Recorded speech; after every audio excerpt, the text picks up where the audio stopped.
Hello everyone, Radhe Radhe. मैं उमा अपने YouTube परिवार को प्रणाम करती हूँ। स्वागत है आप सभी का मेरे यूट्यूब चैनल उमा की दुनिया में। आ चुकी हूँ एक नए वीडियो के साथ, नई शुरुआत, नए कोशिश। समय है सुबह का और करीब बजा हुआ था 7:45 और पंडित जी आ चुके थे तो हवन शुरू हो गया था। फिर मैंने हवन किया और हवन जैसे ही करके उठी, फिर उसके बाद हमें कन्या खिलानी थी। फिर मुझे करना नहीं था तो फिर बच्चों ने कन्या खिलाई, तो जलेबी और दही कन्या को खिलाया था। और बच्चे वीडियो में आना पसंद नहीं करते हैं, इसलिए कोई भी वीडियो नहीं बनाया। और उसके बाद ये मिल रही थी मैं आपसे शाम के समय, तो रसोई साफ़ करी और बर्तन जो धुले हुए लगाने थे वो लगाए। और खाना मैंने बना के रख लिया था क्योंकि कल था दशहरा का दिन, तो सुबह भी बहुत व्यस्त रहा, हवन, कन्या पूजन, और उसके बाद शाम का भी समय बहुत व्यस्त रहा क्योंकि खोया भी बनाना था उधर और दशहरा भी था, तो सभी का आना जाना शाम को था। हमारे यहाँ दशहरा के दिन सभी एक दूसरे से मिलने के लिए जाते हैं, तो जितने भी बड़े हैं सभी उनसे मिलते हैं और उनका आशीर्वाद लेते हैं। ये सभी जगह के रीति रिवाज हैं, सभी जगह अलग अलग तरीके से होते हैं।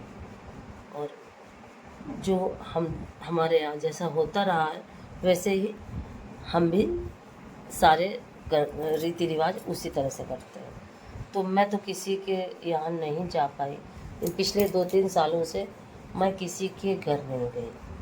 और उससे पहले मैं सभी के पास जाया करती थी, जितने भी बड़े लोग हैं परिवार के, सबसे मिलने और पैर छूने के लिए, क्योंकि कहीं ना कहीं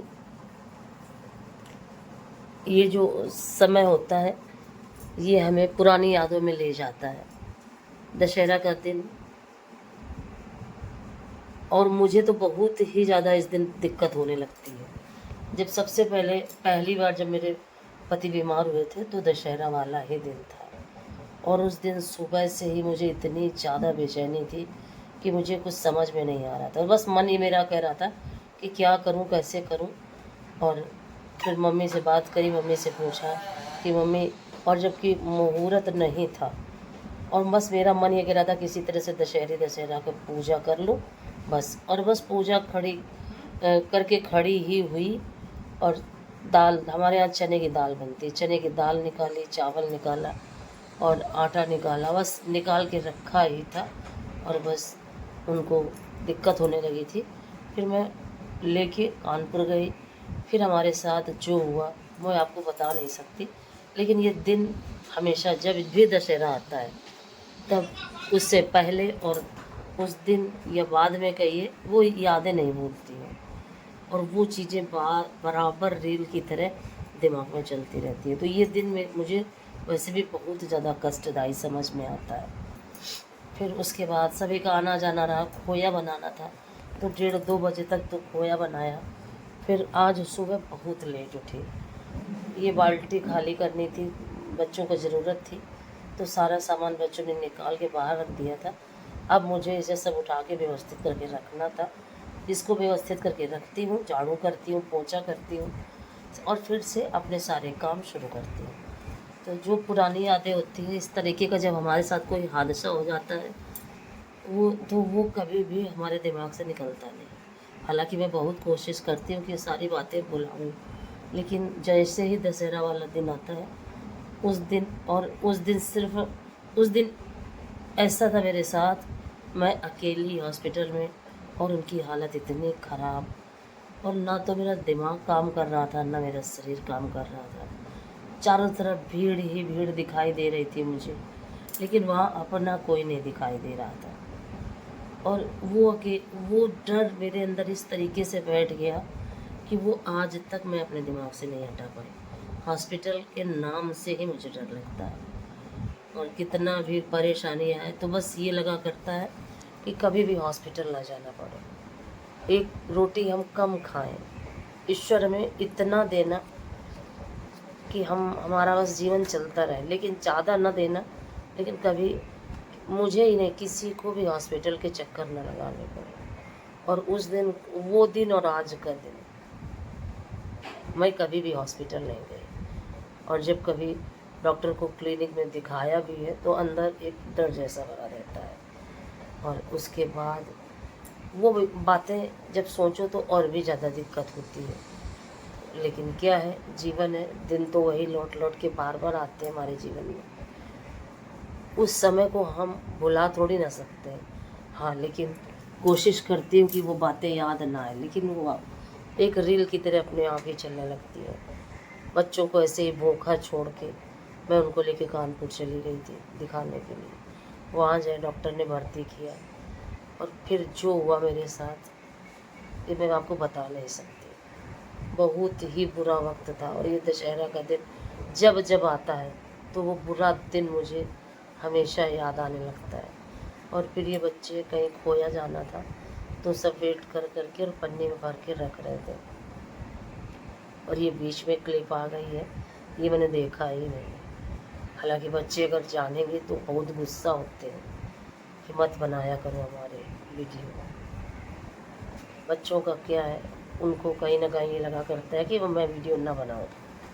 पर मेरा क्या है, मुझे लगा करता है कि इसी तरीके से थोड़ा सा मैं इसमें लगी रहती हूँ तो मेरा मन भी बदला रहता है। इसी वजह से और भी ज़्यादा कोशिश करती हूँ वीडियो बनाने की, क्योंकि कहीं ना कहीं अपने आप को व्यस्त रखना बहुत ज़रूरी है, जिससे मैं मानसिक रूप से स्वस्थ रह सकूँ। और फिर मैं ये आई थी छत पे, तो देखिए अपराजिता के पौधे में ये फली लगी थी। और अगर ये फली लग जाती है तो फिर पौधे में फूल आना कम हो जाता है। और वैसे तोड़ती रहती हूँ पर एक दो कुछ कभी ना कभी रह ही जाते हैं। और देखिए बहुत सारे फूल लगे हुए थे और दिखा रही हूँ आपको किस तरीके से फूल लगते हैं और बहुत सुंदर लगता है।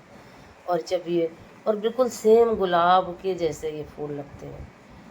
ये देखिए गुलाब का फूल देखिए और उसको देखिए बिल्कुल सेम, बहुत सुंदर लगते हैं फूल। ये गुल मेहंदी के मुझे बहुत ज़्यादा पसंद है, गुल मेहंदी के फूल। और एक डलिया पूरी भर जाती है। जब सुबह फूल तोड़ने जाती हूँ तो पूरा एक डलिया भर के फूल तोड़ के लाती हूँ और फिर भगवान को चढ़ाती हूँ तो इतना अच्छा लगता है। और इस समय देखिए कनेर में भी फूल निकलने लगे हैं, कभी 2, कभी 1, कभी 4, कभी 5, इस तरीके से निकलते ही रहते हैं।